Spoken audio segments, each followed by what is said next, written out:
Secretary did speak with the Ukrainian Minister of Defense, Alexei Reznikov, to again reaffirm our support for Ukraine. He reiterated the U.S. commitment to the provision of additional defensive assistance to bolster their capacity, and he highlighted that $300 million Ukraine security assistance initiative package that I just talked about.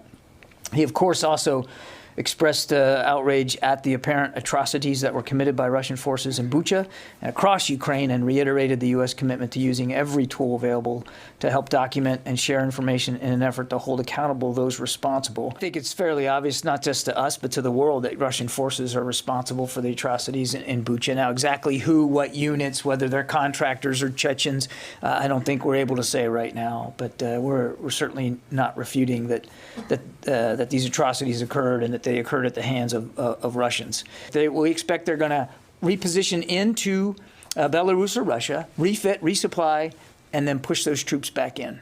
We don't believe that this is a complete withdrawal from the war effort. These guys are not going home, I guess, is the main point. Yeah, they're retreating out of Kyiv, but they're not being sent home.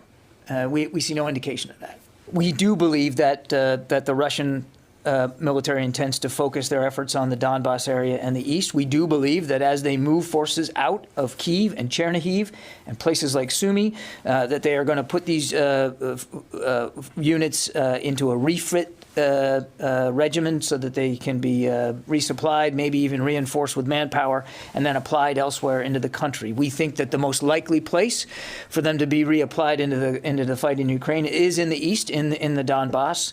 We have not seen wholesale movement in that regard. We're only just now seeing more